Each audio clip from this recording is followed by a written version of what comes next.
Greetings to one and all in the precious name of Lord and Savior Jesus Christ. மீண்டும் ஒரு முறையாக நம்முடைய ஆண்டவர் இயேசு கிறிஸ்துவினுடைய இனிதான நாமத்திலே உங்கள் அனைவருக்கும் வாழ்த்துக்களை தெரிவிக்கிறோம்.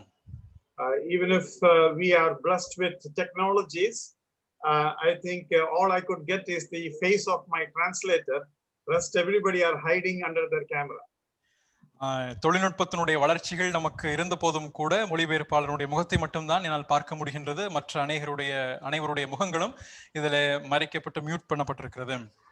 Just imagine if the translator is also not there and I am directly speaking, I may have to preach to myself. ஒருவேளை மொழிபெயர்ப்பாளரும் இல்லை என்று சொன்னால் நேரடியாக நான் இந்த என்னையே நான் பார்த்து கொண்டுதான் பேச வேண்டியதாக இருக்கும். So I would encourage those who have the courage and those who are prepared to show their face may kindly show their videos so that one or two at least I can understand. ஆகவே உங்களுடைய சற்று துணிவுறுப்பவர்கள் நீங்கள் தைரியமாக உங்களுடைய முகங்களை நீங்கள் எனக்கு காண்பித்தால் சற்று எனக்கும் கொஞ்சம் நலமாக இருக்கும். Uncle, the reason why we told them to switch off the videos is that some people have a low bandwidth, and so if everybody puts the video on, then there can be problem. That's why it's been switched off, Uncle. Yeah, I know that. So those who have that problem can switch off, no problem. But I want to see some faces. நான் சில முகத்தை எப்படியாவது நான் பார்த்துதாகணும், அதனால நான் கேட்கிறேன். Those who have bandwidth issues can surely switch off, but those who can afford can surely switch on. Yeah, thank you very much for your kind response. நன்றி. So I have also one more doubt. Probably many prefer to be switched off because I have given 2 assignments. நான் 2 குறிப்பிட்ட வீட்டு பாடங்களை கொடுத்ததனால ஒருவேளை அநேகரும் கூட நீங்க உங்களுடைய video of பண்ணி வச்சிருக்கலாம்னு நினைக்கிறேன். Don't worry, I cannot reach there even if I will try my level best from here. கவலைப்படாதீங்க, நான் என்னதான் முயற்சி பண்ணினாலும் இங்கே இருந்து நான் அவ்வளவு தூரம் வந்து உங்களை பார்க்கவும் முடியாது. I gave you 2 assignments. One was, do you know anybody else who have been possessed by Satan other than Judas? 2 கேள்விகளை நான் உங்களிடத்துல கேட்டிருந்தேன். அதுல முதல் கேள்வி, யூதாஸ் காரியோத்தை தவிர வேறு ஏதாவது ஒரு மனுஷன் இந்த சாத்தானாலே பிடிக்கப்பட்டவனாக இருந்தானா என்ற ஒரு கேள்வி கேட்டிருந்தேன். The second question I raised was, how can I say that the Lord was at his most weak moment when he was in the garden? இரண்டாவது கேள்வியாக, அந்த தோட்டத்திலே ஆண்டவர் இயேசு கிறிஸ்து இருந்த நேரத்தில் எவ்வளமாக அவர் மிகவும் பலவீனமான நிலைமையிலே இருந்தார் என்பதை நாம் நிரூபிக்க முடியும் என்று கேட்டிருந்தேன். So let's begin with the first question. ஆகவே நாம் முதல் கேள்வியோடு கூட ஆரம்பிப்போம். Do you know anybody else who were possessed not by evil spirits but by Satan himself? அசுத்த ஆவியினாலே அல்ல, பொல்லாத ஆவிகளினாலே அல்ல, மாறாக சாத்தான் நேரடியாகவே பிடித்திருந்த ஏதாவது ஒரு மனுஷன் நபர் இருக்கிறார் என்றுதான் முதல் கேள்வி. I want to give few moments for the audience so that anybody wants to switch on their mic and want to respond, you have the freedom. ஆகவே உங்களுக்கு 1-2 நிமிஷம் நான் தருகிறேன். ஆகவே பதில் தெரிந்தவர்கள் நீங்கள் உங்களுடைய மைக் ஆன் பண்ணி நீங்கள் பதில் சொல்லுமாறு கேட்கிறேன். Is it Peter? No, Peter was called Satan because he was considering human perspectives. He was not possessed by Satan. Praise be to God. பேதுரு அல்ல, பேதுருவை சாத்தான் என்றுதான் அழைக்கப்பட்டான். ஆனாலும் கூட சாத்தானால் அவன் பிடிக்கப்பட்டவனாக இல்லை. Of course, Judas was one.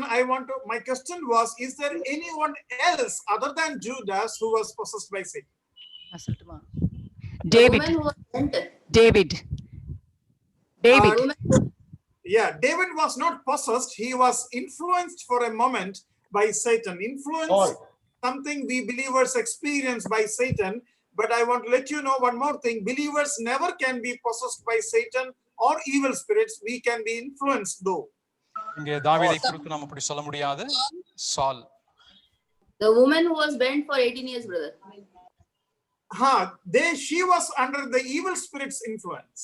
அவர்கள் பொல்லாத அசுத்தாவியினுடைய தாக்கத்தினாலே செல்வாக்கினாலே ஆதிக்கத்திலே செயல்பட்டவர்களை ஒழிய பிசாசானவனோ சாத்தான் அவர்களை பிடிக்கவில்லை. Even about Saul, somebody was mentioning, I think Brother James was mentioning about him also. You can consider, go back and read. There also you will find those were evil spirits, not Satan. சவுலை குறித்து நீங்கள் பார்க்கும் பொழுதும் அங்கே சாத்தான் அல்ல, மாறாக பொல்லாத ஆவி என்றுதான் அங்கே சொல்லப்படுகிறது. I am overwhelmed by the response. I am really glad. You are just not the, what to say, kind of brethren I expected. You are responsive, brethren. Thank you. நீங்க நிச்சயமாக பதில் சொல்லக்கூடிய சகோதரராக இருப்பதனாலே நான் நிச்சயம் உங்களை பார்த்து சந்தோஷம் அடைகிறேன். Acts 5:3. Acts 5:3. Acts 5:3. Let's read that. அப்போஸ்தலர் 5:3. ஐந்தாம் அதிகாரம் 3ஆம் வசனம். பேதுரு நீங்க படிங்க. படிங்க அங்கிள் படிங்க. பேதுரு அவனை நோக்கி, அனனியாவை நிலத்தின் கிரயத்தில் ஒரு பங்கை வஞ்சித்து வைத்து பரிசுத்த ஆவியினிடத்தில் பொய் சொல்லும்படி சாத்தான் உன் இருதயத்தை நிரப்பினதென்ன? Yeah, this is a very close verse, but I want to humbly let you know it was again the control of the spirit, Satan, or the influence of the Satan. It was not possession, because Ananias and Sapphira, they were believers, and a believer always have Holy Spirit within them. The two cannot manage one room. இந்த இடத்துல வாசிக்கும் பொழுது நான் மிகவும் சற்று தெளிவாக சொல்ல வேண்டும் என்று விரும்புகின்றேன். இங்க விசுவாசிகள் என்று இவர்கள் இருப்பதனாலே பரிசுத்த ஆவியானவர் அவர்களுக்குள் ஏற்கனவே வாசம் செய்கின்ற காரணத்தினாலே, அதே நேரத்தில் சாத்தானும் இவர்களுக்குள் புகுந்து இருவரும் பரிசுத்த ஆவியானவரும் சாத்தானும் இருவருமாய் ஒரே இடத்தில் வாசம் செய்ய இயலாது. ஆகவே இங்கே இவர்கள் சாத்தானாலே அவர்கள் ஏவப்பட்ட நிலைமையிலே அல்லது ஆதிக்கம் செலுத்தப்பட்ட நிலைமையில தான் இருந்தார்களே ஒழிய சாத்தான் இவர்களுக்குள் புகுந்தவனாக செயல்படவில்லை. But I'm really glad that you have done some homework. Otherwise, you will not be able to give me these responses. ஆகவே நிச்சயமாக நீங்கள் இதற்கென்றும் நல்ல ஒரு வீட்டு பாடத்தை நீங்கள் அதற்கென்றும் நேரம் எடுத்து செலவிட்டிருக்கிறீர்கள். இல்லை என்றால் இப்படிப்பட்ட ஒரு பதிலை உங்களால் நிச்சயம் சொல்லி இருக்க முடியாது. But this basic, I wish everybody may understand well, that we have the Holy Spirit and the triune God dwelling within us. நாம் இந்த குறிப்பிட்ட சத்தியத்தை நம்முடைய வாழ்க்கையில் அறிந்து வைத்திருக்க வேண்டும். பரிசுத்த ஆவியானவர் நமக்குள்ளாக வாசம் செய்கின்றார், திரியேகமான தேவன் நமக்குள் வாசம் செய்கிறார் என்பதை அறிந்திருக்க வேண்டும். Even in the presence of Jesus Christ, evil spirits cannot stand. How come these evil spirits can enter, or Satan can enter where he is dwelling? இங்கே ஆண்டவர் இயேசு கிறிஸ்துவனுடைய பிரசன்னத்துக்கு முன்பதாக அசுத்த ஆவிகளால் நிற்கவும் முடியவில்லை. ஆனால் தேவன் இருக்கக்கூடிய அந்த இடத்துல எப்படியாக இந்த சாத்தான் அங்கே நிற்கிறதையோ அதற்கு முன்பு இருக்கிறதையோ நாம் சிந்திக்க வேண்டும். My emphasis is this, that the Lord Jesus Christ, when he was in the world, people who were possessed were troubled, but now he is inside the heart. There is no way Satan can enter, but of course he can influence from outside. Inge, can you just repeat it? Yeah. See, when the Lord Jesus Christ was in this world, in this earthly form, when he was in flesh, evil spirits could not stand his presence. Now the Lord Jesus Christ is within our heart. There is no way Satan or spirits can enter within our heart once we are saved. ஆண்டவர் இயேசு கிறிஸ்து இந்த பூமியிலே வாழ்ந்திருந்த நாட்களிலே அவருடைய பிரசன்னத்துக்கு முன்பதாக அசுத்தாவியோ பொல்லாதாவியோ நிற்க முடியவில்லை. அப்படி இருக்கின்ற பட்சத்திலே அதே ஆண்டவர் நம்முடைய இருதயத்திலே வாசமாக இருக்கின்ற பொழுது எப்படியாக நமக்குள்ளாக சாத்தான் உட்புக முடியும், அல்லது அசுத்தாவியானவன் எப்படி உட்புக முடியும்? Now there could be another level of doubt in some believers. சில விசுவாசிகளுக்கு வேறொரு விதத்திலே ஒரு சில சந்தேகங்கள் எழக்கூடும். Did I know such and such who are possessed and who behave weirdly, and we think it is evil spirit? I want to let you know, straight away you question the person's salvation. That person is no way saved if he is possessed. ஒருவேளை உங்களுக்கு அப்படியானால் சில கேள்விகள் மனதில் எழும்பலாம். எப்படியானால் ஒரு நபரை நான் அறிவேன், சில நபர்களை நான் அறிந்திருக்கின்றேன், அவர்கள் அசுத்தாவியை பிடிக்கப்பட்டதை போல, பொல்லாத ஆவி பிடிக்கப்பட்டதை போல ஒரு வேறு விதமாக அவர்கள் செயல்படுகிறார்களே, அல்லது வேறு விதமான ஒரு பாவனையில் இருக்கிறார்கள் என்று சொல்லி உங்களுக்கு கேள்வி எழும்பலாம்.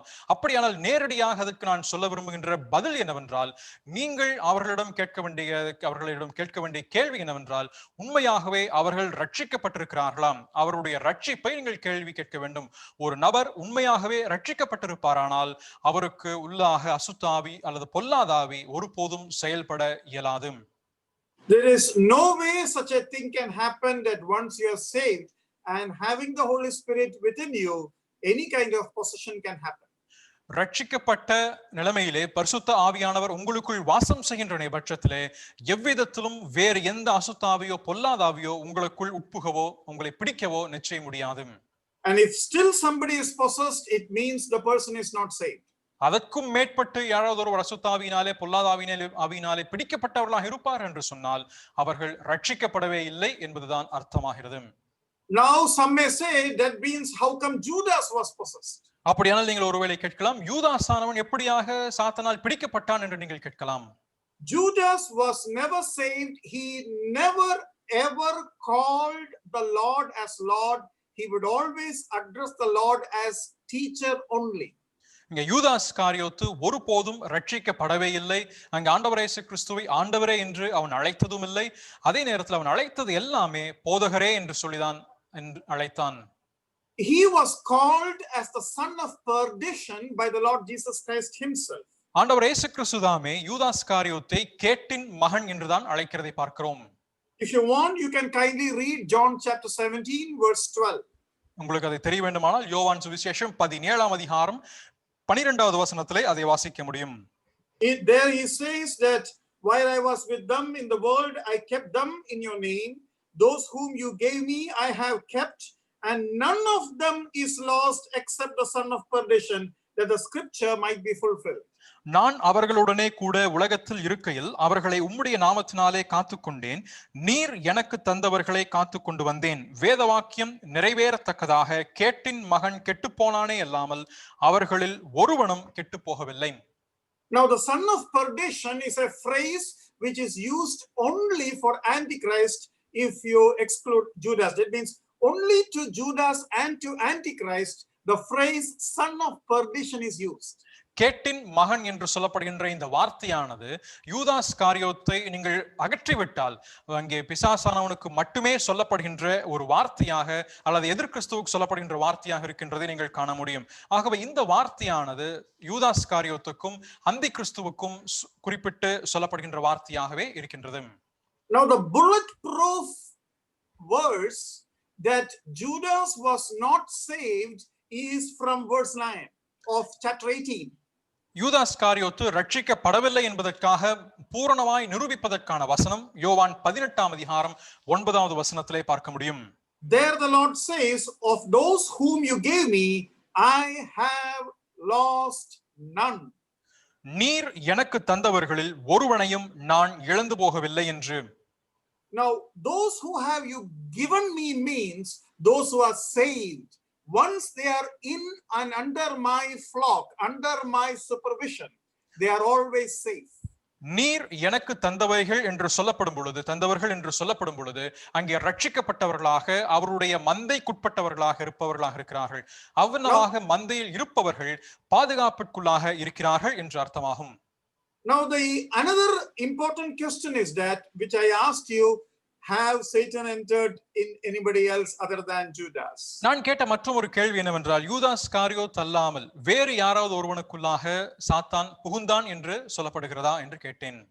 And the answer is an affirmative no. அதனுடைய உறுதிப்பூர்வமான பதில் என்னவென்றால் இல்லை என்பதாகும். But ஆனாலும் he will enter in one more person. இன்னும் ஒரு நபருக்குள்ளாக அவன் உட்புகக்கூடியவனாக இருப்பான். And we find him in the revelation, or we will see him in the future as an antichrist or leader, and it is in him Satan will give all his authority and power, and he will work with the power and the dwelling of Satan.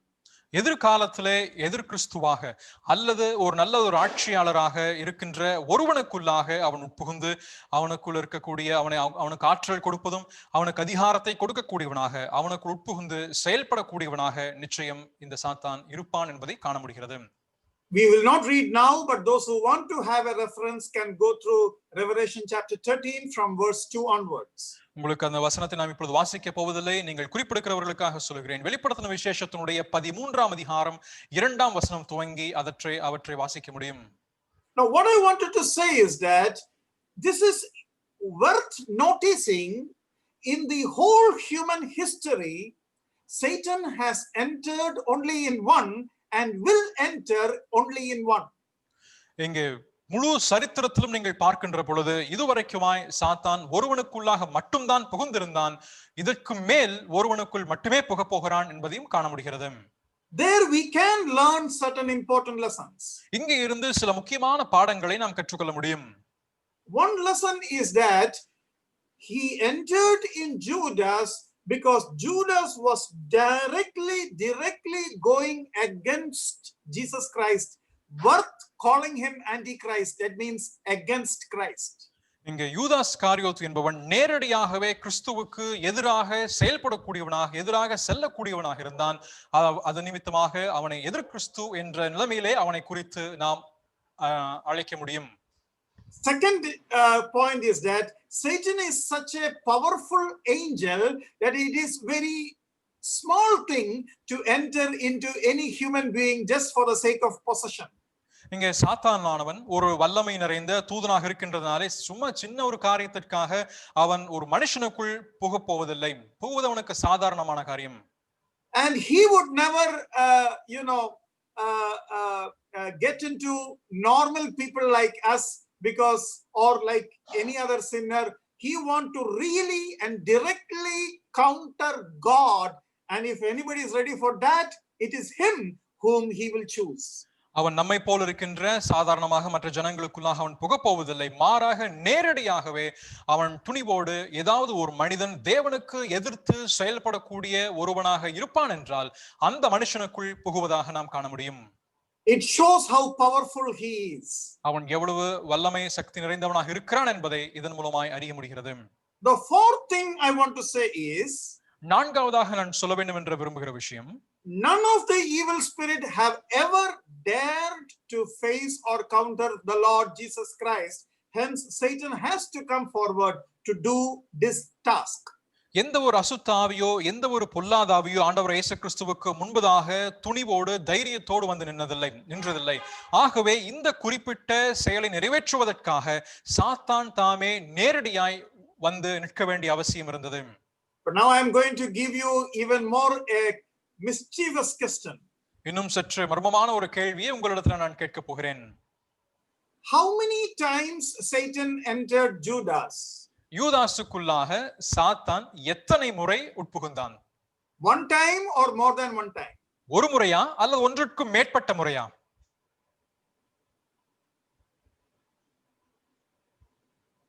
Only once. Yeah, brother is saying only once. One Beg time. your pardon? One time only. Only one time. Okay, I am so glad to have responses, and I am excited to give you the opposite answer. Let's read Luke chapter 22 verse 3. லூக்கா 22வது அதிகாரத்தினுடைய 3வது வசனத்தை நாம் வாசிப்போம். லூக்கா 22:3. நீங்கள் பதில் சொன்னீர்கள், ஆனால் அதற்கு சற்று எதிரான ஒரு பதிலை நான் உங்களுக்கு சொல்கிறேன்.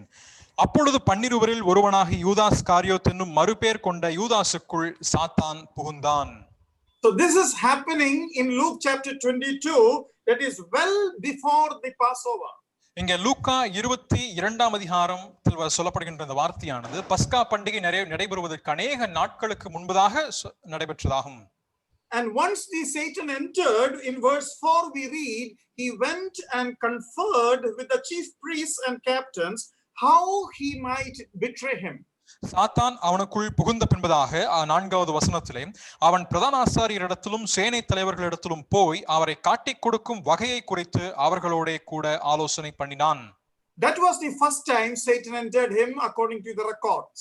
அது நம்முடைய பதிவேட்டுகளின் பிரகாரமாக முதல் முறையாக சாத்தான் அவனுக்குள் புகுந்ததை இங்கே வாசிக்கின்றோம்.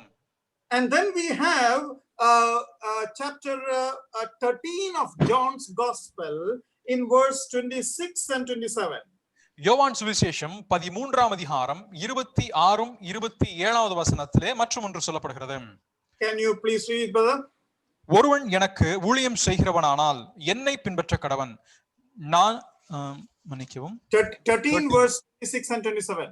13 இயேசு பிரதியுத்தரமாக, நான் இந்த துணிக்கையை தோய்த்து எவனுக்கு கொடுப்பேனோ அவன்தான் என்று சொல்லி துணிக்கையை தோய்த்து சீமோன் குமாரனாகிய யூதாஸ் காரியோத்துக்கு கொடுத்தார். அந்த துணிக்கையை அவன் வாங்கின பின்பு சாத்தான் அவனுக்குள் புகுந்தான். Satan entered in him a second time there. அங்கே இரண்டாவது முறையாக சாத்தான் அவனுக்குள் புகுந்தான் என்று சொல்லப்படுகிறது. Now once you get the answer for twice entering, there's another question, why he went out from Judas in between. இரண்டு முறை அவன் சாத்தான் உட்புகுந்த காரணத்தினாலே மற்றொரு கேள்வி எழும்பலாம். அப்படியானால் ஒரு முறை பிரவேசித்து விட்டு ஏன் அவன் வெளியேறினான் என்ற கேள்வி எழும்பக்கூடும். You see, the plan of Satan was to arrest the Lord and kill him. இங்கே சாத்தானுடைய நோக்கம் அனைத்துமே ஆண்டவர் இயேசு கிறிஸ்துவை கைது செய்து அவரை கொலை செய்ய வேண்டும் என்பதாக இருந்தது. And Satan have no time. Every time, any time he want to kill. சாத்தானுக்கு அது குறைவான நேரம் இருந்ததனால எப்பொழுது வேண்டுமானாலும் எல்லா நேரத்திலும் எந்த நேரமாக இருந்தாலும் கொலை செய்ய வேண்டும் என்று முற்பட்டிருந்தான். But the high priests were, they were very much adamant that we should arrest him when there is no multitude, when there is no people. ஆனால் பிரதான ஆசாரியரை பொறுத்தமட்டிலே எந்த விதமான பெரும் ஜனக்கூட்டம் இல்லாதிருக்கின்ற பொழுது அவர் தனித்திருக்கின்ற வேளையிலே அவரை கைது செய்ய வேண்டும் என்றுதான் விரும்பி இருந்தார்கள். Now this is not that easy. ஆனால் இது ஒரு எளிதான காரியம் அல்ல. Because the Lord never would stay in one place every night. ஒவ்வொரு இரவும் அவர் ஒரு குறிப்பிட்ட இடத்திலே இந்த இடத்தில் தான் தங்குவார் என்று அறுதிட்டு சொல்ல முடியாது. And only in the night time the Lord was alone, otherwise always he was surrounded by men. அது மட்டுமல்லாமல் இரவில் மட்டும்தான் ஆண்டவர் தனித்திருக்கிறவராக இருக்கிறார். மற்ற நேரங்கள் அனைத்திலுமேயே அநேக ஜனங்கள் அவரை சூழ இருந்ததை தான் பார்க்கிறோம். So these high priests wanted to know in advance where he would stay tonight. ஆகவே இந்த இரவு நேரத்திலே அவர் எங்கே தங்குவார் என்பதை பற்றி முன்கூட்டியே இந்த பிரதான ஆசாரியர்கள் அறிந்திருக்க வேண்டும் என்று விரும்பினார்கள். When I say advance, at least 2 to 3 hours in advance they should know where he would stay tonight. முன்கூட்டியே என்று நான் சொல்லப்படும் பொழுது குறைந்தபட்சம் ஒரு 2 அல்லது 3 மணி நேரத்திற்கு முன்பதாக அவர் எங்கே இந்த இரவு நேரத்தில் தங்க போகிறார் என்பதை அறிய வேண்டும் என்று விரும்பினார்கள். The reason was Judas need time to go and inform them, and they need time to collect all these people and to reach at this place, so that 2 to 3 hours is obviously a needed time to do that. ஆகவே அதனுடைய காரணம் என்னவென்று சொன்னால், யூதாஸ் இவர்களிடம் சென்று இந்த விஷயங்கள் எல்லாம் எங்கே தங்குகிறார் என்பதை சொல்ல வேண்டும். சொன்ன பின்பதாக அவர்கள் நபர்களை எல்லாம் திரட்டி அங்கே இருந்து இங்கே பயணப்பட்டு வர வேண்டும். ஆகவே இந்த 2 அல்லது 3 மணி நேரமானது நிச்சயம் அவர்களுக்கு தேவைப்படுகிறது. And do you know, Bible says very clearly, Judas knew that particular night where the Lord would spend his time. அந்த இரவு நேரத்திலே ஆண்டவராகிய இயேசு கிறிஸ்து எங்கே தங்க போகிறார் என்பதை பற்றி யூதாஸ் தெளிவாய் அறிந்து வைத்திருந்தான் என்பதை வேதத்திலே சொல்கிறதை நாம் அறிந்திருக்கிறோமா? John chapter 18, யோவான் 18ஆம் அதிகாரம் verse 2. 2வது வசனம். இயேசு தம்முடைய சீஷருடனே கூட அடிக்கடி அங்கே போயிருந்தபடியால் அவரை காட்டிக் கொடுக்கிற யூதாசும் அந்த இடத்தை அறிந்திருந்தான். You see, Judas knew where the Lord would stay that night. அந்த இரவு நேரத்தில் ஆண்டவர் எங்கே தங்குவார் என்பதை பற்றி யூதாஸ் அறிந்து வைத்திருந்தான். But our question was, why Satan left Judas in between? ஆனால் நம்முடைய கேள்வி என்னவென்றால், இந்த இடைப்பட்ட காலத்திற்குள் சாத்தான் ஏன் யூதாஸை விட்டு வெளியேறினான் என்பதை பற்றி தான். Why Satan entered first of all? முதலாவதாக சாத்தான் ஏன் உள்ளே பிரவேசித்தான்? He wanted to get the information, use Judas to give the information so that the arrest could happen. ஆகவே தகவல் அவனுக்கு கிடைக்கப்பெறும்படியாகவும் தகவல் கிடைக்கப்பெற்ற பின்பு யூதாஸுக்கு சில விஷயங்களை உட்புகுத்தி பின்பதாக அவரை கைது செய்ய வேண்டும் என்பதுதான் அவனுடைய நோக்கமாக இருந்தது. But the Lord knew Satan was inside Judas, and every information would be diagnosed to understand where he would stay that particular night. So the Lord was very, very careful. ஆகவே யூதாஸ் என்ன செய்கிறான் என்பதை பற்றி இருக்கின்ற ஒவ்வொரு காரியத்தையும் ஆண்டவர் இயேசு கிறிஸ்து அறிந்திருந்தார். அது மட்டுமல்லாமல் சாத்தான் அவனுக்குள் புகுந்திருக்கின்றதையும் ஆண்டவர் இயேசு கிறிஸ்து அறிந்திருந்தார். ஒவ்வொரு குறிப்பிட்ட தகவலையும் விஷயங்களையும் பூரணமாக when Judas was possessed, யூதாஸ்க்குள் சாத்தான் புகுந்த நேரத்திலே, and Peter and his disciples came and asked, Lord, where do you want to celebrate the Passover, இங்கே பேதுருவும் அதே போல மற்ற சீஷர்களும் பஸ்காவை எங்கே ஆசரிக்க வேண்டும் என்று சொல்லி ஆண்டவரிடத்தில் வந்து கேட்கிறார்கள்.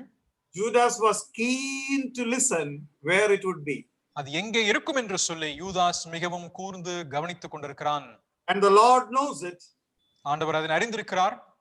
So the Lord gave answers in coded words. ஆகவே ஆண்டவர் அங்கே சில மறைமுகமான வார்த்தைகள், கோடட் வேர்ட்ஸ், மறைமுகமான வார்த்தைகளிலே சொல்வதை பார்க்கிறோம். Those who know a little bit of computer, you know something called encrypted messages. கம்ப்யூட்டரை பத்தி, கணினியை பற்றி கொஞ்சம் தெரிந்திருப்பவர்கள் என்கிரிப்டட் வேர்ட்ஸ் என்று சொல்வார்கள். அதனை உங்களுக்கு தெரிந்திருப்பீர்கள். You know, I was in the defense background and we use a lot of encrypted messages to be careful, to be in the safe side. ஆகவே நான் இந்த போர் படையில இருந்த காரணத்தினாலே இந்த நாங்கள் இந்த எங்களுக்குள்ளாக விஷயங்களை பரிமாற்றும் பொழுது, முக்கியமான விஷயங்களை பரிமாற்றும் பொழுது இது என்கிரிப்டடாக மறைமுகமாக அவற்றை பரிமாற்றம் செய்வதுண்டு. But we in our local way when we speak also, if you want to avoid certain information with the North Indians, we would make all in Malayalam in such a way that our North Indian friends sitting beside us will not understand what we are talking. அதே நேரத்தில் எங்களுக்குள்ளாக நாங்கள் பேசிக்கொள்ளும் பொழுது சில வட இந்தியர்கள் இருந்தார்கள். அப்பொழுது அவர்களுக்கு சில விஷயங்கள் தெரியக்கூடாது என்ற ஒரு நிலைமை ஏற்படும் பொழுது எங்களுக்குள்ளாக முழுவதுமாக நாங்கள் மலையாளத்தில் பேசிக்கொள்வோம். அது நிமித்தமாக அதில் இருப்பவர்கள், எங்களுக்கு அருகில் இருப்பவர்கள் அதனை ஒருபோதும் தெரிவதற்கு வாய்ப்பில்லாமல் இருந்தது. There was another story when Indo-Pak war was going on. மற்றொரு கதையாக இந்தியா பாகிஸ்தானுடைய போர் நடைபெற்று வரும் பொழுது we were struggling with our newly found powers. And so encrypted messages were difficult because Pakistan had many of the information what we were doing. ஆகவே எங்களுக்கு நாம் பெற்றிருந்ததான அந்த நாட்களில் இருந்த குறிப்பிட்ட சில ஆயுதங்களை பற்றி இருக்கின்ற தகவல்கள் நாங்கள் பரிமாற்றம் செய்வதற்கு, அந்த தகவல்களை சொல்வதற்கு சற்று கடினமாக இருந்தது. ஏனென்றால் எங்களை காட்டிலும் அதிகமான முன்னோடிகளாக விளங்கின பாகிஸ்தானுக்கு நாங்கள் சொல்லும் செய்திகள் அவர்கள் ஏற்கனவே அறிந்தவர்களாக இருந்தார்கள். Now, this is the story. I don't know how true it is, but it is well circulated among us. The story is one of the officer asked a Malayali to speak out the whole message in pure Malayalam, and no Pakistani could ever, derive the meaning out of it. இதுதான் ஒரு கதையாக சொல்கிறார்கள். ஆனால் எவ்வளவு தூரம் உண்மை என்று தெரியவில்லை. அங்க இருக்கின்ற ஒரு அலுவலர், ஒரு அதிகாரி எங்களை இருக்கின்ற ஒருவரிடத்திலே இந்த முழு செய்தியையும் நீங்கள் மலையாளத்திலே சொல்லுங்கள், அது நிமித்தமாக பாகிஸ்தானில் இருப்பவர்கள் ஒருபோதும் இதை அறிந்து கொள்ள இயலாது என்று அவர்கள் சொல்லப்பட்டது. My father, he would write his ATM pin code in the ATM card and nobody can read it because he knows Russian words. என்னுடைய தகப்பனார் அந்த ஏடிஎம் பின் அதனை தன் கார்டிலே எழுதி வைத்திருப்பார். அந்த கார்டிலே அவர் எழுதினதை வேறு ஒருவருக்கும் தெரியாது. ஏனென்றால் அவர் ரஷ்ய பாஷையிலே அந்த எண்ணை எழுதி வைத்திருப்பார். Those who know Hebrew and Greek can use the same technology. ஆகவே ஹீப்ரு மற்றும் கிரீக் தெரிந்தவர்கள் அதே போல இருக்கின்ற தொழில்நுட்ப வசதியை நீங்களும் பின்பற்ற முடியும். So the Lord answered like that. ஆகவே ஆண்டவர் இவ்வண்ணமாக அதற்கு பதில் தருகிறதை பார்க்கிறோம். You want to see that portion? அந்த பகுதியை நீங்கள் பார்க்க வேண்டுமா? Come and read Luke chapter 22. லூக்கா சுவிசேஷம் 22வது அதிகாரத்திலே வாசியுங்கள். Verse 10 onwards. 10வது வசனம் துவக்கி 22:10 துவங்கி. அதற்கு அவர், நீங்கள் நகரத்தில் பிரவேசிக்கும் போது தண்ணீர் குடம் சுமந்து வருகிற ஒரு மனுஷன் உங்களுக்கு எதிர்படுவான். நீங்கள் அவனுக்கு பின் சென்று அவன் போகும் வீட்டுக்குள் நீங்களும் போய் அந்த வீட்டெஜமானை நோக்கி, நான் என் சீஷரோடே கூட பஸ்காவை புசிக்கிறதற்கு தகுதியான இடம் எங்கே என்று போதகர் உம்மிடத்தில் கேட்கச் சொன்னார் என்று சொல்லுங்கள். அவன் கம்பள முதலானவைகள் விரித்திருக்கிற மேல் வீட்டில் உள்ள ஒரு பெரிய அறையை உங்களுக்கு காண்பிப்பான். அங்கே ஆயத்தம் பண்ணுங்கள். Yeah, how many codes are there? இதுல எத்தனை கோட்ஸ், மறைமுகமான வார்த்தைகள் இருக்கிறது? When you enter the city, which city? நீங்கள் பிரவேசிக்கும் பொழுது எந்த நகரம்? Not told. அதுவும் சொல்லப்படவில்லை. A man will meet. Which man? Not ஒரு மனுஷன் உங்களுக்கு எதிர்படுவான். எந்த மனுஷன்? He will enter a house. Which house? ஒரு வீட்டிற்குள் அவன் பிரவேசிப்பான். அது எந்த வீடு? And that house master, which master? அந்த வீட்டு எஜமானன் அவன் யார்? He will show you an upper house, not necessarily that very house, but an upper house which were arranged. அவன் ஒரு மேல் வீட்டறையை காண்பிப்பான். அவனுடைய அந்த வீட்டெஜமானுடைய மேல் வீட்டறை என்பதில்லை, ஒரு மேல் வீட்டறையை காண்பிப்பான். அதுவும் எது என்று சொல்லப்படவில்லை. Oh, Satan understood the Lord is very careful. ஆகவே சாத்தானானவன் இதனை பார்த்து ஆண்டவர் மிகவும் கவனமாக இருக்கிறார் என்பதை அறிந்து கொண்டிருப்பான். And Satan understood Judas is useless. யூதாஸ் ஒன்னுத்துக்கும் பிரயோஜனமே இல்லை என்று சொல்லி சாத்தான் அறிந்திருப்பான். He is of course not good for the Lord nor for heaven, and now Satan says you are not even good for hell. நீ அப்போது யூதாசை பார்த்து நீ ஆண்டவருக்கும் பிரயோஜனம் இல்லை, பரலோகத்திற்கும் பிரயோஜனம் இல்லை, நரகத்திற்கும் நீ பிரயோஜனமே இல்லை என்று சொல்லி நினைத்திருப்பான். So he left Judas. ஆகவே யூதாசை விட்டு போய்விட்டான்.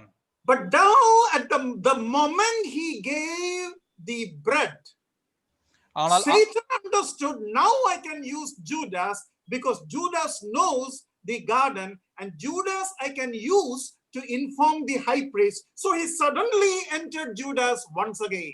அந்த அப்ப துணிக்கையை அவன் பெற்றுக்கொண்ட அந்த நேரத்துல யூதாசுக்கு அந்த தோட்டமானது தெரிய வருகின்றது. இப்பொழுது இவனைக்குள்ளான் புகுந்து இவனை பயன்படுத்துவேன் என்று சொன்னால் பிரதான ஆசாரியருக்கும் மற்றவர்களுக்கும் செய்தி அறிவிப்பதற்கும் அவரை கைது செய்வதற்கும் இது ஒரு வாய்ப்பாக இருக்கும் என்று சொல்லி அவனுக்குள் புகுகிறான்.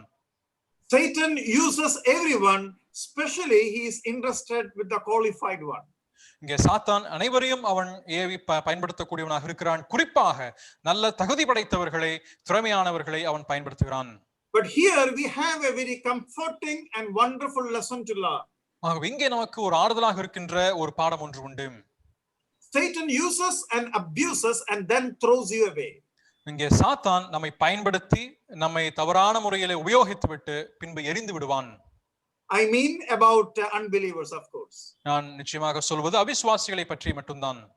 But praise be to God and hallelujah to him. ஆனால் ஆண்டவருக்கே நன்றி உண்டாவதாக, அவருக்கே ஹல்லேலூயா என்று சொல்கிறேன்.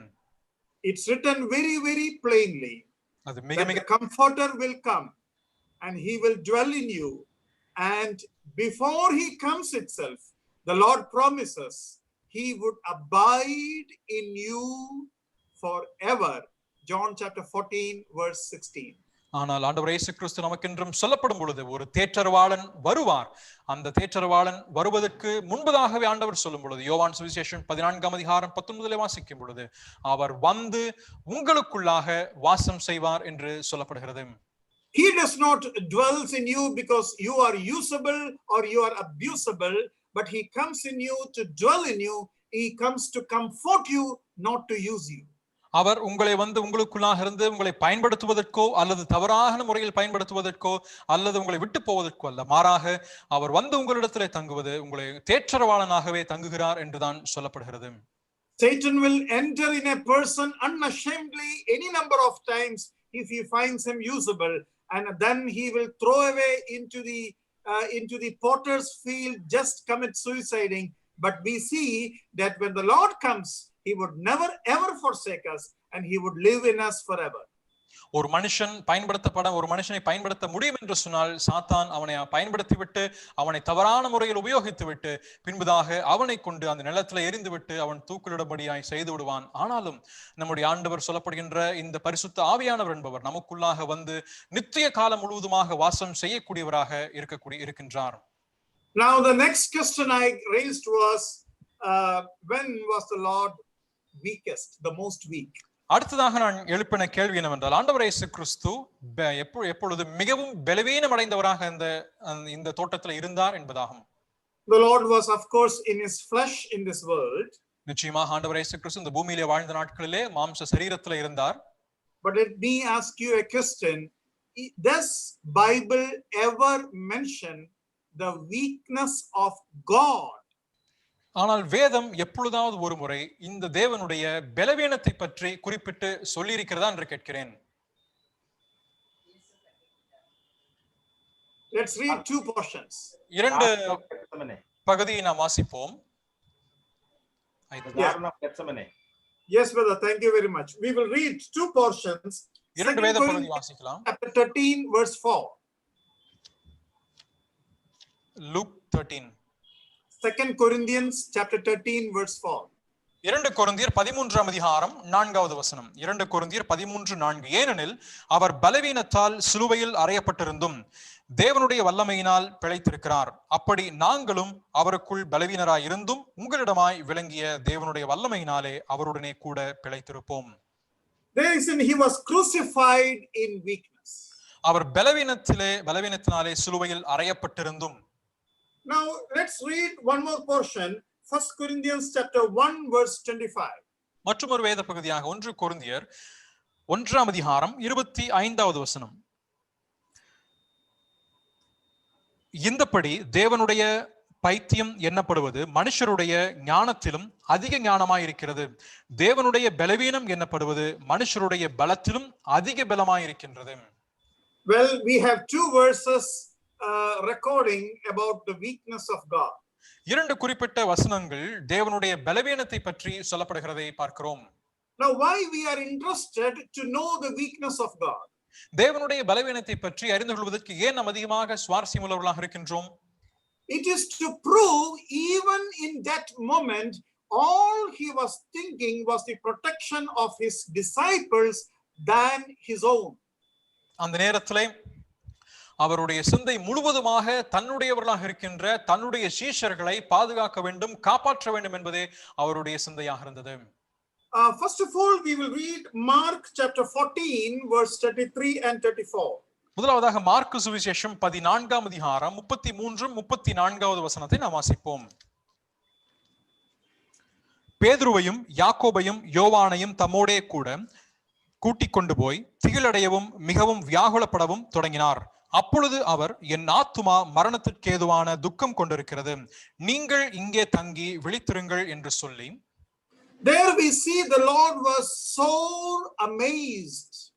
அங்கே ஆண்டவர் மிகவும் அதிக ஆச்சரியப்பட்டவராக இருக்கிறதை நாம் பார்க்க முடியும். That means he was saying, my heart is full of the sorrow and the agony of death. இங்கே திகிலடையவும் மிகவும் வியாகுலப்படவும் தொடங்கினார் என்று சொல்லப்படுகிறது.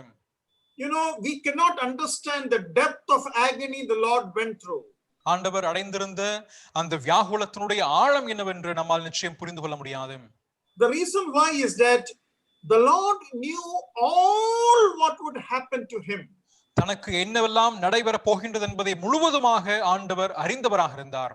That is what verse 4 says. Knowing all that would happen, he went forward. அதைத்தான் 4வது வசனத்தில் வாசிக்கும் பொழுது அனைத்தையும் நடைபெற போகின்ற அனைத்தையும் அவர் அறிந்திருந்தும் அவர் முன்னேறி சென்றார் என்றுதான் சொல்லப்படுகிறது. We don't know what's going to happen tomorrow, still we are tensed. நாளைய தினத்தில் நமக்கு என்ன நடைபெற போகின்றது என்று நமக்கு தெரியாதிருந்த போதும் கூட அதிகமாய் நாம் சற்று மன உளைச்சலாக இருக்கின்றோம். But just think that you know after 1 week you are going to face an accident. I don't think for the next 1 week you will sleep. அடுத்த வாரத்திலே நமக்கு ஒரு விபத்து ஏற்படும் என்று சொல்லி நமக்கு தெரியும் என்று தெரிய வருகிறது என்று சொன்னால் நிச்சயமாக அடுத்த ஒரு வார காலம் முழுவதும் நாம் தூங்கவே மாட்டோம். We don't know what will happen in surgery, yet we would be all worried, and our BP will be raised and our heartbeat will come up, and many times many people's surgery are postponed. இங்க நமக்கு அறுவை சிகிச்சையின் போது என்ன நடைபெறும் என்பது நமக்கு தெரியாதிருந்த போதும் கூட அந்த அறுவை சிகிச்சையுடைய நேரத்தில் நமக்கு ரத்த கொதிப்பு அதிகமாகின்றது, இதயம் படபடவென்று துடிக்கின்றது. அது நிமித்தமாக பல அறுவை சிகிச்சைகள் காலதாமதமாக நேரம் மாற்றி அமைக்கப்படுகின்றதை பார்க்கிறோம். Dear brethren, you need to know limited knowledge of the future is a blessing. ஆகவே அருமையானவர்களே, எதிர்காலத்தை பற்றியுள்ள நமக்கு கிடைக்க பெற்றிருக்கக்கூடிய குறைவான அறிவு என்பது ஒரு ஆசீர்வாதமாகவே இருக்கின்றது. Satan and the religion always wanted to give, palm reading and what kind of reading, all kinds of reading to give you the future understanding so that you will always live in fear. While the Lord has said, I know the future, you know me, and that would be sufficient. இங்க ஆண்டவர் ஆனாலும் பார்க்கின்ற பொழுது சாத்தானும் அவனுடைய மதங்களை நீங்கள் பார்க்கின்ற பொழுது ஜோசியம் பார்ப்பது அல்லது கைரேகை பார்ப்பது போன்றவற்றை அவர்கள் சொல்லிவிட்டு எதிர்காலத்தை குறிப்பிட்டு சொல்லி ஒரு விதமான பய உணர்வையும் திகழையும் ஏற்படுத்தக்கூடியவனாக இருக்கிறான். ஆனால் ஆண்டவரை நான் பார்க்கின்ற பொழுது அவர் அனைத்தையும் உன் எதிர்காலம் முழுவதையும் நான் அறிந்தவனாக இருக்கின்றேன், ஆகவே நீ என்னிலே சார்ந்தவனாக இரு, அது உனக்கு போதும் என்று அவர் சொல்லக்கூடியவராக இருக்கிறார். I want to give you one more very, very strong point to prove that the Lord was very, very weak at the Garden of Gethsemane. Gethsemane தோட்டத்திலே ஆண்டவர் இயேசு கிறிஸ்து மிகவும் பலவீனம் அடைந்தவராக இருந்தார் என்பதை நிரூபிப்பதற்காக மற்றொரு குறிப்பையும் உங்களுக்கு நான் சொல்ல வேண்டும் என்று விரும்புகின்றேன். We all know that the Lord fasted for 40 days when he began his ministry. ஆண்டவர் இயேசு கிறிஸ்து தன் ஊழியத்தை துவங்கின பொழுது 40 நாட்கள் அவர் உபவாசம் இருந்ததை பற்றி அறிந்திருக்கிறோம். Now, 40 days, if a person does not drink or eat, he is supposed to die according to the medical records. 40 நாட்கள் ஒரு மனுஷன் தண்ணீர் குடியாமலும் புசியாமலும் இருப்பான் என்று சொன்னால், மருத்துவ ரீதியிலே சொன்னால் அவன் நிச்சயமாக மரித்து விடுவான். It's not the kind of fasting Muslim friends would do, that in the night they will indulge in all kinds of food and in the daytime they will fast. That is not the fasting the Lord did. இஸ்லாமிய நண்பர்கள் செய்வதை போல் அல்ல அந்த உபவாசம். அவர்கள் முழுவதுமாக பகல் நேரத்திலே உபவாசம் இருப்பார்கள், மாலையிலும் அதிகாலையிலும் நல்ல உணவை அருந்துவார்கள். அது போல இருக்கின்ற உபவாசம் அல்ல ஆண்டவர் ஏற்றுக்கொண்ட உபவாசம். They were not, the Lord was not under the shadow even. He was in the wilderness living among the animals. அவர் ஆண்டவர் இயேசு கிறிஸ்துவை எந்த விதமான அவருக்கு நிழல் இல்லாமல் இருந்தது. அவர் வனாந்தரத்திலே மிருகங்களுடனே சஞ்சரித்து வந்தார் என்றுதான் சொல்லப்படுகிறது. So after, in the end of the 40 days, we also find Satan took him to various places. 40 நாட்களினுடைய முடிவிலே சாத்தான் ஆண்டவரை பல இடங்களுக்கு கொண்டு சென்றதையும் வாசிக்கிறோம். What I wanted to say, as soon as Satan left the Lord, angels came and ministered unto him. சாத்தான் ஆண்டவரை விட்டு போன பின்பதாக தூதர்கள் வந்து ஆண்டவருக்கு பணிவிடை செய்தார்கள் என்று வாசிக்கின்றோம். Why? ஏன்? The Lord had never enjoyed special privileges of the Father when it comes to the needs of the body. அவர் ஆண்டவர் இயேசு கிறிஸ்து தன் சரீரத்தினுடைய தேவைகள் என்று வரும் பட்சத்திலே ஒருபோதும் பிதாவினால் கொடுக்கப்படுகின்ற அந்த ஸ்லாக்கியங்களை அவர் பயன்படுத்தவில்லை என்பதாகவே இருக்கின்றது. Not at all, and never it happened, but here it happened, and there is a reason behind it. அது ஒருபோதும் சம்பவிக்கவில்லை, ஆனாலும் இங்கே ஒரு விஷயம் நடைபெறுகின்றது. அதுவும் ஒரு குறிப்பிட்ட காரணத்துக்காகவே நடைபெறுகின்றது. Here it happened because I personally believe he was at the verge of death. நான் தனிப்பட்ட முறையில் விசுவாசிப்பது என்னவென்று சொன்னால், இங்கே குறிப்பிட்ட அந்த விசேஷித்த காரணம் என்னவென்றால் அவர் மரணத்தினுடைய விளிம்பில் நிற்கிறார் என்பதாக இருக்கின்றது. He would not reach back his village if he was not ministered by the angels and been strengthened. தூதர்கள் அவருக்கு பணிவிடை செய்து அவரை பலப்படுத்தாவிட்டால் நிச்சயமாக அவர் மீண்டும் திரும்ப தன் கிராமத்திற்கு செல்ல ஒரு வாய்ப்பே இல்லாமல் போயிருந்திருக்கும். There is much more deep things to learn here, but all we have is 4 minutes with us. ஆனால் இங்கே மிக மிக ஆழமான சில சத்தியங்களை நாம் கற்றுக்கொள்ள வேண்டும். ஆனால் நமக்கு இருப்பதோ இன்னும் ஒரு 4 நிமிஷம் தான் இருக்கு. Now there is another occasion after the event in the wilderness. The second occasion where an angel came and ministered was in the garden. இங்கே வனாந்திரத்தில் நடைபெற்ற அந்த சம்பவத்திற்கு பின்பதாக தூதர்கள் வந்து பணிவிடை செய்ததாக நாம் வாசிக்கின்றது அந்த தோட்டத்திலாக இருக்கின்றது. Because once again the Lord was at the verge of death, agony of death. ஏனென்றால் மீண்டுமாக ஆண்டவர் இயேசு கிறிஸ்து மிகுந்த வியாகுலம் அடைந்தவராக இருக்கிறார். அப்பொழுது அந்த மரணத்தினுடைய விளிம்பில் இருக்கின்ற காரணத்தினாலே பணிவிடை செய்வது அவசியமாக இருந்தது. I have many more questions to ask. இன்னும் கேட்பதற்கு அநேக கேள்விகள் உண்டு. He prayed 3 times in the garden. அந்த தோட்டத்திலே அவர் 3 முறை ஜெபித்தார் என்று வாசிக்கிறோம். So my question is that after the 3 prayers he was strengthened by the angel, or before the 3 prayer, or in between the 3 prayer, when was he strengthened, and after being strengthened did he do anything? அந்த 3 முறை ஜெபித்தார் அல்லவா? அந்த 3 முறை ஜெபித்ததற்கு முன்பதாக அவர் பலப்படுத்தப்பட்டாரா, அல்லது 3 முறை ஜெபித்த பின்பதாக பலப்படுத்தப்பட்டாரா, அல்லது 3 முறை ஜெபிப்பதற்கு இடையிலே பலப்படுத்தப்பட்டாரா? அந்த பலப்படுத்தப்பட்டதன் பின்பதாக அவர் செய்தது என்ன என்பதாகும் என்னுடைய கேள்வி. I can give you 5 seconds to respond. Once you take your time, you can take any number of time, but I can give you only 5 seconds to start. ஆகவே நீங்க பதில் சொல்வதற்கு உங்களுக்கு 5 வினாடிகள் நான் தரேன். After the prayer. After which, how many times prayer? Which prayer, brother? After the 3rd prayer. If you will notice it, it was after the 2nd prayer he was strengthened, and once he was strengthened, he made one more last prayer with much more focus. So it was after the 2nd prayer he was strengthened, and then he made one more prayer. அங்கே ஜெபிக்கின்ற வேளையில இடையில 2வது முறை ஜெபித்ததன் பின்பதாக அவர் பலப்படுத்தப்பட்டார். அதன் பின்பு 3வது முறையாக இன்னும் அதிக கருத்தோட கூட அவர் ஜெபித்தார் என்று வாசிக்கின்றோம். But I want to let us go. After that, he said, let us go. Now you can relax. Yeah, but we will have verses, brother. You can take your time and go through it. You will understand it. Thank you. So what we would now consider is that the Lord gave a condition of arrest. இங்கே ஆண்டவர் கைது செய்யப்படுவதற்கு ஒரு நிபந்தனையை வைக்கிறதை பார்க்கிறோம். Do you have anybody in the Old Testament who gave such conditions of arrest? பழைய ஏற்பாட்டிலே கைது செய்யப்படுவதற்காக யாராவது ஒருவர் நிபந்தனையை வைத்ததாக நீங்கள் வாசிக்க முடியுமா?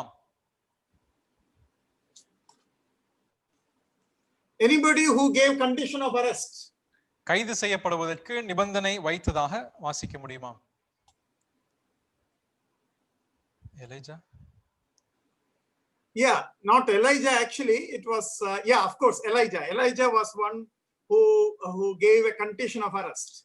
எலியா கைது செய்யப்படுவதற்கு ஒரு நிபந்தனையை வைத்திருந்ததை நாம் பார்க்க முடியும். And then you have one more person who gave condition of arrest. மற்றொரு நபர் கைது செய்யப்படுவதற்கு ஒரு நிபந்தனை வைத்ததை பார்க்க முடியும். Who is that?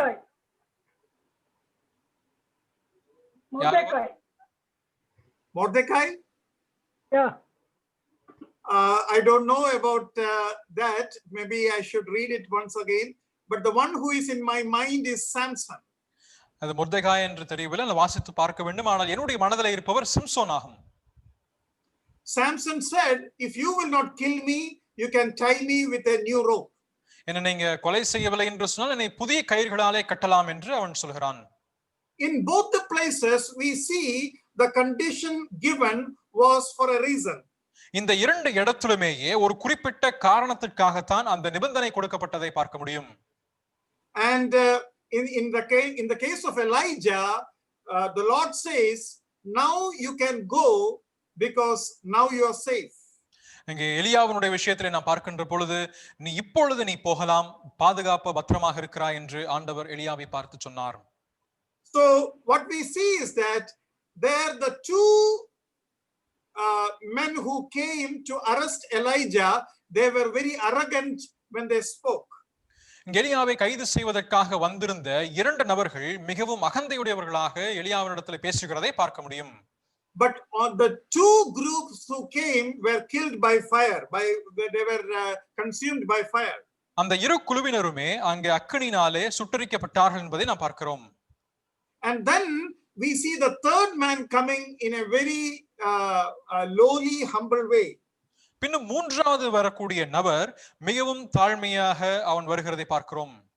And the Lord said, now you can go with him because he will not harm you. அப்பொழுது ஆண்டவர் சொல்கிறார், இப்பொழுது நீ அவனோட கூட போகலாம், அவன் உன்னை துன்பப்படுத்துவதில்லை என்று சொன்னார். So what I wanted to say is that here also the Lord performed a miracle and then they were willing to listen the condition. In the same way, Elijah performed two miracles and the third man was willing to listen to the conditions. இங்கேயும் கூட ஆண்டவரை பார்க்கின்ற பொழுது ஒரு அற்புதத்தை நிகழ்த்திவிட்டு நிபந்தனையை வைக்கின்றார். எலியாவினுடைய வாழ்க்கையில பார்க்கும் பொழுதும் இரண்டு அற்புதத்தை நிகழ்த்திவிட்டு மூன்றாவது மனுஷனிடத்திலே நிபந்தனை வைக்கிறார். அப்பொழுது அவர் கேட்கிறார். அது போல இங்கேயும் நடைபெறுகின்றதை காண்கிறோம். So the same principle has been used here also. The Lord performed a miracle, they were mellowed down, they became in control, and then the Lord gave his condition and then he got arrested. இங்கேயும் இதே போல இருக்கின்ற கோட்பாடை நாம் பார்க்கின்றோம். அவர்களுக்கு முன்பதாக ஒரு அற்புதத்தை நிகழ்த்துகிறார், அவர்கள் தாழ்த்தப்பட்டார்கள், சிறுமைப்படுத்தப்பட்டார்கள். அதன் பின்பு ஆண்டவர் ஒரு நிபந்தனையை சொல்கிறார், அதனை கீழ்ப்படிந்து அவர்கள் செயல்படுகிறதை பார்க்கிறோம். Why I said that the Lord prayed after he was strengthened? அவர் பலப்படுத்தப்பட்டதன் பின்பதாக அவர் ஜெபித்தார் என்று ஏன் சொன்னேன் என்றால், if you read Luke chapter 22 verse 43 and 44, that is what you will understand. லூக்கா 22ஆம் அதிகாரத்தினுடைய 42 43வது வசனத்தை நீங்க வாசித்தீர்கள் என்றால் அதனுடைய காரணம் புரிய வரும். 43 and 44, brother. 43 44. அப்பொழுது வானத்திலிருந்து ஒரு தூதன் தோன்றி அவரை பலப்படுத்தினான். அவர் மிகவும் வியாகுலப்பட்டு அதிக ஊக்கத்தோட ஜெபம் பண்ணினார். அவருடைய வேர்வை இரத்தத்தின் பெரும் துளிகளாய் தரையிலே விழுந்தது. So we see that after being strengthened, he prayed more earnestly. அவர் பலப்பட்ட பின்பதாக அதிக ஊக்கத்தோட ஜெபம் பண்ணினார் என்று சொல்லப்படுகிறது. So by prayer he was strengthened, by strengthening he prayed. அவர் ஜெபத்தின் மூலமாக பலப்படுத்தப்பட்டார், பலப்படுத்தப்பட்டதன் மூலமாக ஜெபித்தார். So prayer is an inevitable thing for a believer before and after being strengthened. பலப்படுவதற்கு முன்பும் பலப்படுவதற்கு பின்பதாகவும் ஒரு விசுவாசிக்கு ஜெபம் என்று சொல்வது இன்றியமையாத ஒன்றாகவே இருக்கின்றது. So what I wanted to say is that our Lord, in his most weak moment, he was all protective for his disciples. நான் சொல்ல விரும்புகின்ற விஷயம் என்னவென்றால், ஆண்டவர் இயேசு கிறிஸ்து தன்னுடைய மிகவும் பலவீனம் அடைந்து காணப்படுகின்ற அந்த நேரத்திலே தன் சீடர்கள் மேல் மிகுந்த அக்கறையுடையவராகவே இருந்தார். We at least need another 2 hours with translation to complete this portion, but I have to put an abrupt end to our meditation. Thank you very much for this opportunity. Thank you very much for the translation ministry. That the Lord's name be glorified. ஆகவே இந்த விஷயத்தை பற்றி நாம் முழுவதுமாக இன்னும் சிந்திப்பதற்கு இன்னும் அதிகமாக 2 மணி நேரங்களாவது குறைந்தபட்சம் நமக்கு எடுக்கும். ஆனாலும் இதனுடைய கூட இந்த செய்தியை நான் நிறைவு செய்கின்றேன். தேவன் தாமே நம்ம எல்லாரையும் ஆசீர்வதிப்பாராக. இந்த தருணத்தை கொடுத்தமைக்கும் உங்களுக்கு நான் நன்றி உள்ளவனாக இருக்கின்றேன்.